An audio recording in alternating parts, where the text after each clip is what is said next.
我が輩はリザードマンのガビルである。お前らも配下に加えてやろう。光栄に思うがよい。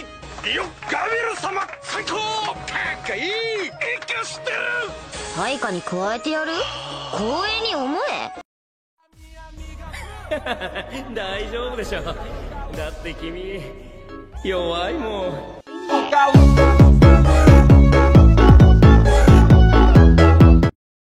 Oke, halo guys and welcome back to my channel Giro 5. Dan di video kali ini kita bakal lanjut pembahasan untuk light novel volume 9 Tensei Shitara Slam Dataken untuk part yang keempat. Nah, di part sebelumnya kita udah lihat ya untuk penaklukan Ortus oleh party Mayasuki atau pahlawan Chosen One itu. Dan tapi di sini ada masalah baru yang dimana salah satu budak ya dari organisasi Ortus itu ada elf ya, yang masalahnya bagaimana mereka akan menangani para elf ini, yang pada baginya mereka berharap untuk kembali ke hutan raya Jura. Nah, tetapi mereka tidak bisa hanya membebaskan mereka. Alasannya untuk ini adalah karena situasi dunia saat ini belum lama sejak hutan Jura diambil oleh Demon Lord Rimuru. Mereka tidak dapat memprediksi bagaimana Demon Lord itu akan bereaksi jika para elf melaporkan kekejaman karena diperbudak oleh manusia. Nah, bagaimana party Masayuki mengatasi hal ini? Tonton videonya sampai habis. Nah, tapi sebelum kita ke pembahasannya, seperti biasa, buat kalian yang belum subscribe channel ini, jangan lupa subscribe dan tekan juga tombol notifikasi lonceng supaya nggak ketinggalan video terbaru dari channel ini. Dan oke, langsung aja kita ke light novel volume 9. Oke, di sini untuk mengatasi para elf ini, party Mayasuki Dono ini dapat permintaan dari raja yang biasanya penuh keagungan, telah lolos dari pandangan orang lain untuk memohon kepada Mayasuki sambil menangis di kamar pribadi.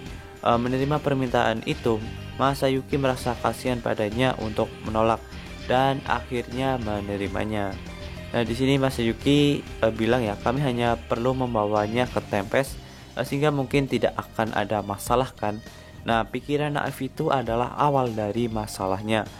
Pahlawan Masayuki sedang menuju ke Tempest. Orang-orang yang mendengar berita ini menganggap Masayuki pergi ke sana untuk mengalahkan monster. Rumor ini menyebar seperti api. Nah, namun Masayuki tidak terlalu memikirkan hal ini. Dia berasumsi bahwa masalah ini akan diselesaikan oleh dirinya sendiri seperti biasanya, dan akibatnya dia mengadopsi pola pikir yang telah terbiasa dengan proses ini. Nah, jadi di sini Masayuki berpikiran dapat menyelesaikan semua masalah ya seperti biasa. Nah, skill unik Heroic Act adalah skill yang sangat efektif, dan sementara itu adalah fakta yang tidak diragukan, itu juga memiliki jebakannya. Itu sama benarnya, Masayuki menjadi sangat percaya diri sehingga melupakan fakta ini. Baiklah, kita akan pergi dengan itu dan mari kita bertemu di tempat itu. Setelah mengkonfirmasi rencananya, komunikasi sihir dengan Yuki berakhir. Masayuki melaporkan apa yang terjadi saat ini dan mendiskusikan rencana masa depan mereka. Nah, setelah komunikasi terputus, Masayuki menggelengkan kepalanya dan mendesah. Yuki sangat khawatir. Ya, kamu benar. Jika Masayuki-san sepenuhnya memanfaatkan skillnya, bahkan para Demon Lord tidak akan menjadi sesuatu yang perlu ditakuti. Apa yang dia katakan itu benar. Anda harus menjadi pedang keadilan. Namun Masayuki-kun, bahkan wanita itu berakhir imbang melawan Demon Lord Rimuru. Mungkin lebih baik tetap berhati-hati. Setelah mendengar itu, Masayuki mengangguk dengan enggan.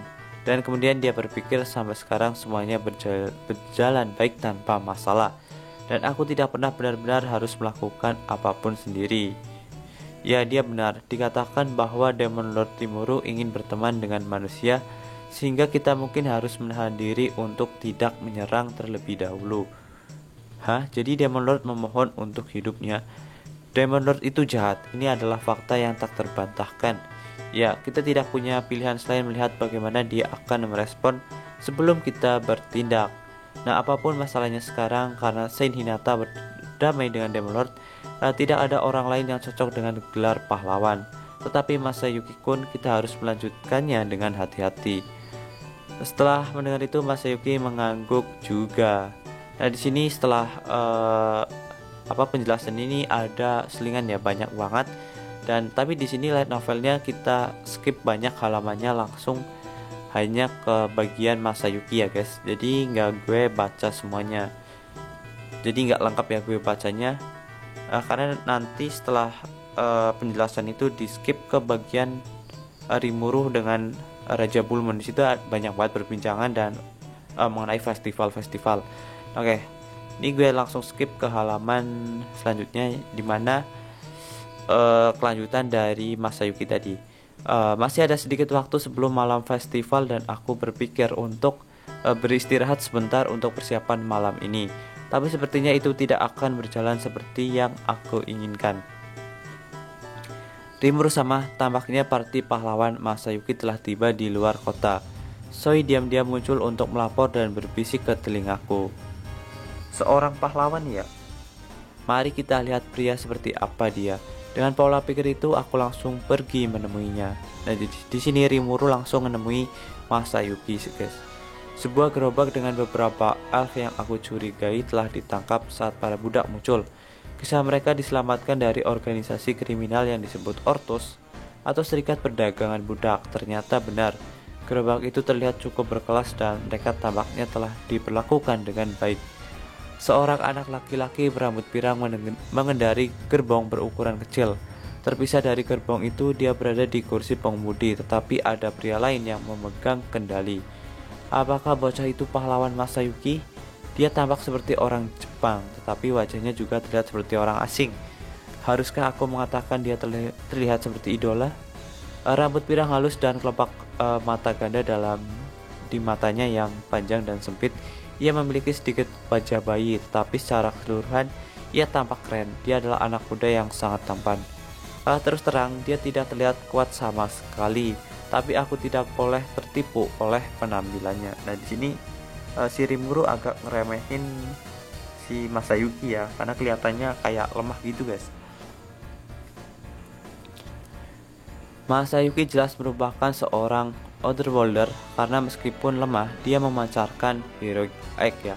Dan jadi sebenarnya Masayuki ya lemah guys, cuma ada skill unik Chosen One atau heroic egg ini yang jadi masalahnya. Itu adalah kekuatan koersif, tetapi itu tidak berhasil pada diriku. Aku tidak berani ceroboh dan tegang. Sambil bertindak tenang, aku mengalihkan pandanganku ke arah Masayuki. Dan partinya tampaknya juga mengenali diriku. Ketika aku datang untuk menemui mereka, mereka perlahan-lahan melanjutkan dan berhenti di depanku lalu mendekat dengan berjalan kaki. Hai, apakah kamu Demon Lord yang bernama Rimuru untuk berpikir bahwa Anda sendiri akan datang untuk menemui kami? Masayuki sama adalah pahlawan yang hebat. Jelas dia tidak bisa diabaikan bahkan oleh Demon Lord. Hehehe, Masayuki-kun, apa yang harus kita lakukan? Haruskah kita mengumumkan pemenang sekarang? Nah di sini partinya justru yang sombong ya. Mereka tampaknya mengoceh omong kosong apapun yang mereka sukai. Manusia ini, aku berterima kasih karena mereka menyelamatkan para elf, tetapi aku tidak melihat alasan untuk mendengarkan ini. Tapi aku menahan diri. Bodoh kalau marah di sini. Aku mempromosikan diriku sebagai Demon Lord yang baik hati, bukan yang berbahaya, yang mampu mengimbangi bahkan binatang. Tidak mungkin membuat semua upaya itu sia-sia. Wow, kamu mendorongnya agak terlalu jauh, pahlawan dan teman. Sebagai terima kasih karena telah menyelamatkan para elf yang menjadi subjekku, aku akan mengizinkanmu untuk tinggal di kota ini. Jika kau benar-benar membutuhkannya, aku akan menyiapkan tempat tinggalmu juga. Jadi silakan tetap tinggal selama yang kau inginkan.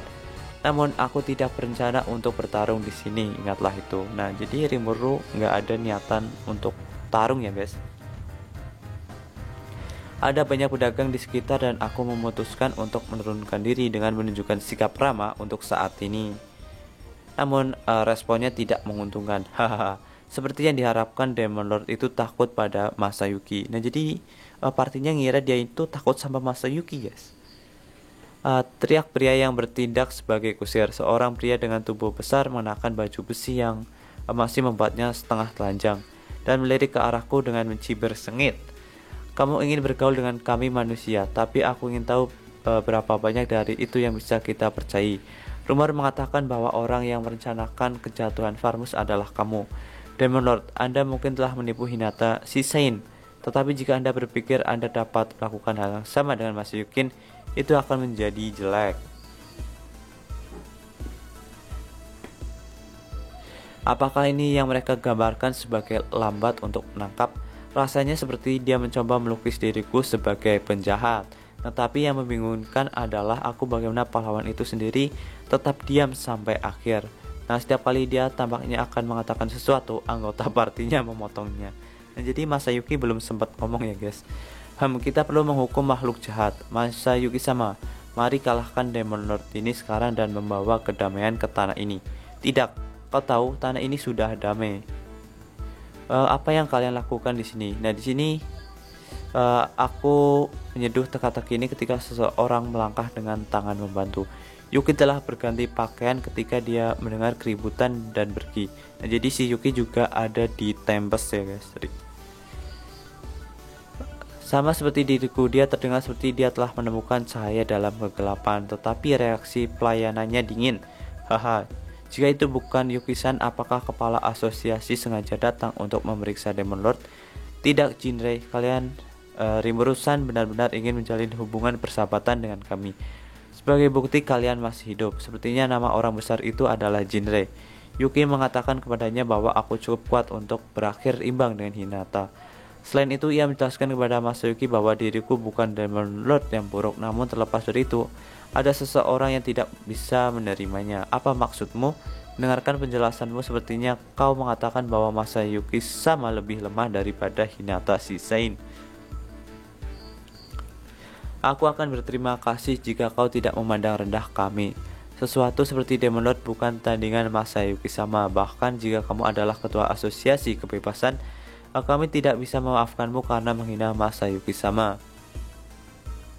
Itu benar, Yuki-san. Seperti kata Bonnie dan Jiu, Anda tidak tahu kami tidak bisa memaafkan jika dirimu meremehkan Masayuki-san. Aku tidak tahu seberapa kuat Hinata, tetapi kau mengatakan bahwa yang terbaik ia terikat dengan Demon Lord di sana. Maka Anda tidak berpikir sudah waktunya untuk meletakkan kartu truf. Masayuki sama akan menerangi Demon Lord itu dan meratakannya ke tanah. Tapi Masayuki nampak bingung mendengar reaksi rombongannya. Justru yang heboh itu partinya Masayuki sendiri ya. Si Masayuki ini malah diam aja guys. Mungkin Masayuki sendiri tidak ingin berkelahi dengan diriku. Mungkin Yuki memperhatikan itu juga. Dia mulai menenangkan Jinrei dan rekan-rekannya yang lain. Aku sudah bilang untuk tenang. Aku sudah mengatakan ini beberapa kali. Tetapi Rimuru-san tidak memusuhi kita. Tidak ada gunanya bertarung. Nah, tapi pria itu adalah Demon Lord. Kami tidak tahu kapan dia akan melakukan hal buruk. Saat ini bahkan ketika gereja suci barat pindah, bukankah menurut Anda ini saat yang penting bagi Masayuki-san untuk menunjukkan kekuatannya sebagai pahlawan? Tidakkah kamu mengerti? Sepertinya begitu. Baik, kemudian dalam satu kondisi dalam festival yang akan dimulai besok, kami berencana mengadakan turnamen. Jika kau pergi ke sana dan menang dengan baik, maka aku akan menerima tantanganmu. Kau dapat membuktikan kekuatanmu di sana, jadi aku menganggap kau tidak memiliki masalah dengan itu. Aku akan menerima tantangan, tetapi sebelum itu aku akan menawarkannya sebagai imbalan untuk parti Masayuki untuk berpartisipasi dalam turnamen. Melakukan itu, aku akan dapat mempelajari keterampilan mereka dan mungkin tidak harus bertarung sama sekali. Nah, jadi di sini di Tempest itu bakal ada turnamen dan parti Masayuki bakal ikut. Tapi untuk part 4 kali ini kita cukup sampai sebelum turnamen ya. Di part selanjutnya kita bakal bahas mengenai turnamen. Nah, akankah hoki si Masayuki ini? Tonton video selanjutnya. Oke, jangan lupa subscribe ya untuk video kali ini. Terima kasih. Oke, see you in next video. Bye bye.